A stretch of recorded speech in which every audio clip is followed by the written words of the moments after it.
been in an auto accident, you've got medical bills, and no one's paying them. What do? I'm Laura from theonelawyer.com. I've been a lawyer for almost 20 years, and in this video I'm going to tell you exactly what you need to know and how to get your medical bills paid from an auto accident that you've been in. First thing that usually happens is that they take you from the scene of an accident to the hospital.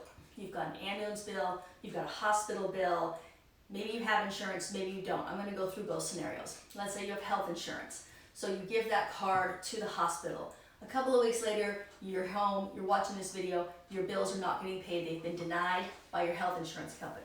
That's because of a clause called subrogation in your health insurance coverage, and they want certain forms filled out. You need to fill them out correctly, and you need to send those back to the health insurance company because they know that you've been in an auto accident and they know there could be other money out there where they get paid back. So that's somewhat of a complicated process, but the most important thing to remember about that is that when you get those papers from your health insurance company and it says you want to know more information, you need to fill those out, you need to be accurate, and you need to tell them these bills need to be paid and subrogated. That means they'll get their money back later. Now what about the ambulance? What about your co-pays? What about the other driver? Why aren't they paying them all? Well, it's not as simple as it would like to be.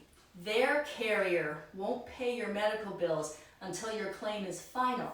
So let's say they took you to the hospital, you had a broken leg, now you have to go to the orthopedic doctor, you've got those bills, you've got to go to physical therapy, you've got those bills. You can't make your claim until you've recovered or that your bills have stopped coming in. But these medical providers are just wanting to send you to collections. So how do you stop that collections process? How do you deal with your health insurance company? And then how do you deal with medical payments coverage? Or how do you stop the collection efforts to allow time for you to heal and for them to get paid when you recover? So that's where an attorney can really help you. If you're getting a lot of bills in and you don't know what to do with them, call my office at theonelawyer.com. We can stop them from calling you. We can put the subrogation papers in place and get you on your way to focusing on getting better.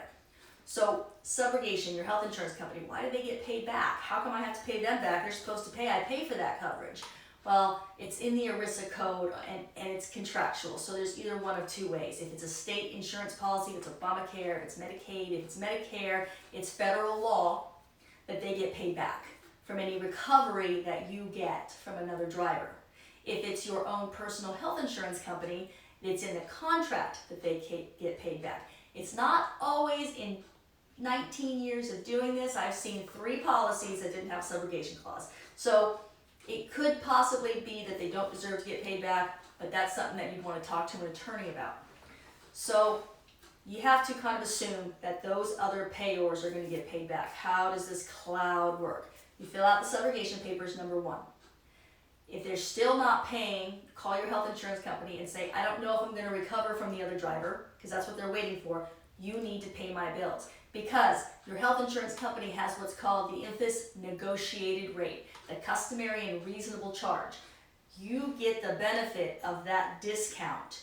The other driver's policy that hit you, they do not get the benefit of the discount. How does that work? Let's say your hospital bill is $20,000, okay?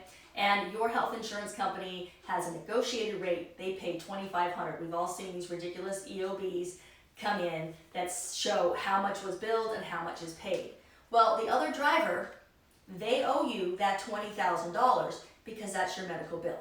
There's also medical payments coverage. If you have that on your policy, you want to maximize those benefits. Those benefits can be used for all your co-pays, and those can be paid right away because that's a coverage on your own policy. It usually has a certain amount that they'll pay up to, so you want to really balance and say, okay, I have a $350 ambulance copay, I have a $300 hospital copay, so you want to collect those medical payments benefits right from your car insurance. Do not tell any medical provider about your medical payments coverage because they will bill their whole bill to it and take the entirety of the amount, and then you won't have those funds to use to spread around to pay all of these bills that you have coming in. So I've covered health insurance, subrogation, co-pays, how these benefits work together, and how there's a little bit of a sea of paperwork that you have to navigate in order to make sure that you get the most